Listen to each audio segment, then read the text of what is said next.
preview our game against Aston Villa. We'll start off with Billy from Scotland. David, just to check on availability, you getting anyone back this weekend other than Jack Grealish from suspension? Probably not. No. There's one or two back in the grass, but I don't think they're available for this weekend.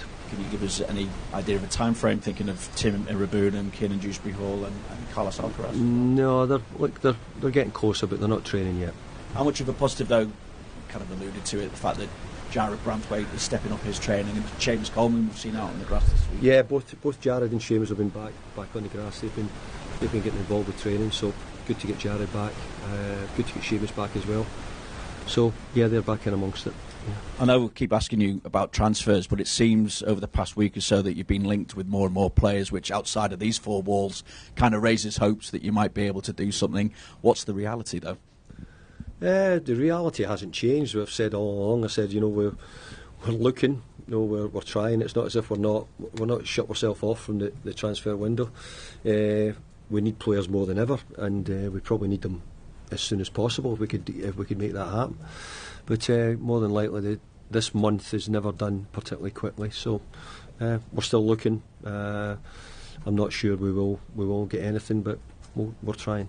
How do you assess where you're at? Because you're still just 4 points off fifth place at the moment. Yeah, look, we've been the league stuff has been okay. We've been doing okay in that. We're disappointed that we've gone out the cups early, but no, we want to now finish in a strong position. We're going to try and work hard to get that. But obviously, we need to get all our better players back. January was always going to be difficult just because of first and foremost, the two boys going to AFCON, and we're thrilled that they've reached the final with Senegal. But that was two down before we even start. Before you talk about suspensions or injuries, and we've had a sort of batch of them in this month, which hasn't helped. So it's been a difficult period for us just to get things the way we want it. And what have you made of what Villa have done since that goalless draw at home earlier this season? Because it was a game that you were actually pretty close to winning. Look, Aston Villa have done remarkable in recent seasons. I think they've showed great investment. They've got Aston Villa back where they want to be in around the Champions League over the last few years in European football. So I think Villa are now beginning to challenge all the top teams now. Obviously their league position has shown how good they are and how far up the league they are. They've got an excellent manager, so there's a lot of good things Villa are doing.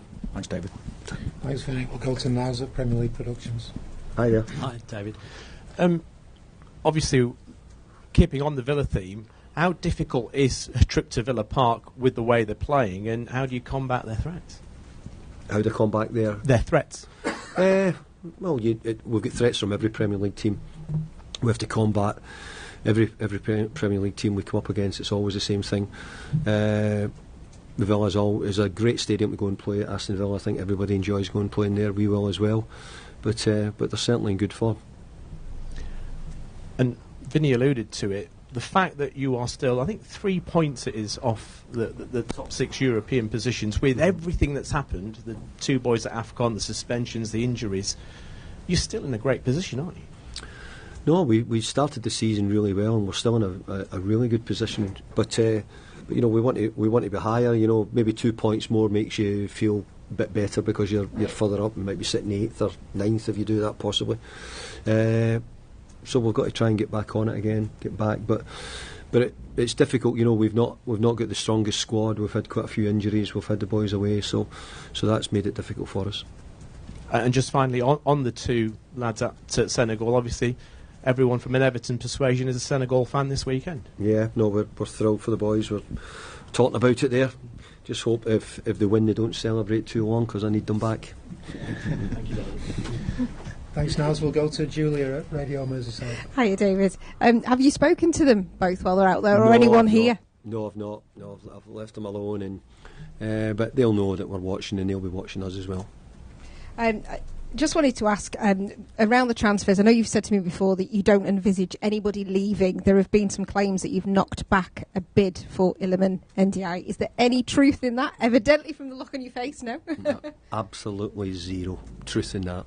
So if there is, I don't know anything about it, that's for sure. But as far as I'm concerned, I've never even heard of it, to be honest. It's the And first. It's the first I heard. It sounds like somebody's made that up somewhere. You know what I mean?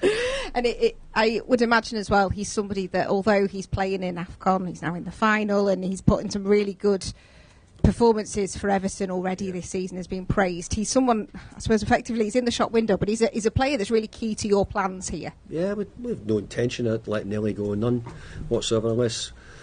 By the way, I'm sure there's a price for every player on the planet if you look around. But you know, if you're asking me, we've got no intention of selling Ellie. We need him back.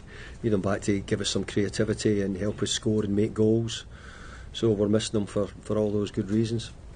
You are looking, as you say, but it is a difficult window to operate in. How does the leadership structure work in the transfer window here at Everton? Who has the final say, and how's it operating? Well, I've got the final say if we want to buy a player or if we don't want to buy a player.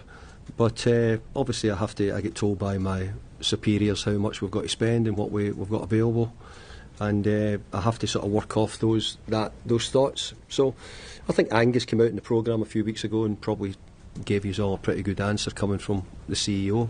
So, I think we're in there trying, but it doesn't mean that we're just going to take any player just for the sake of it.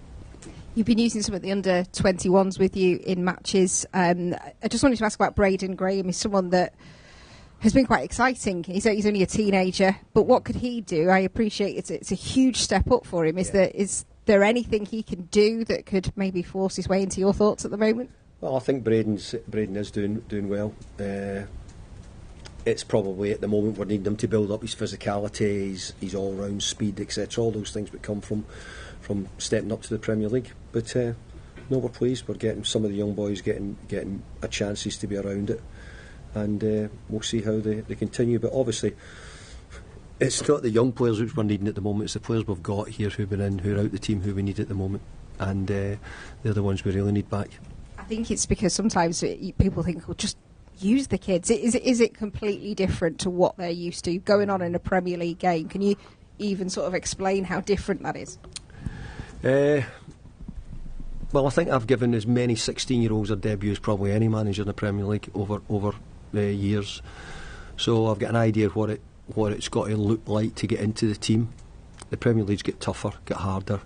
The level of players which are coming in, players from all overseas. Maybe when I was last here 11, 12 years ago when we were able to blood quite a few youngsters, I think it has changed a lot since then. There's not so many young teenagers playing in the Premier League as what there has been in the past. There is some you could easily reel off, but I think it is such a big step for a lot of the young ones to step up. So, and it's easy to say, why don't you just play some of the young ones? Where, it's only when you're sitting in this seat, you're always trying to pick the team that gives you the best chance of winning. I don't know any manager who doesn't do that. Thank you. Good luck. Thank you.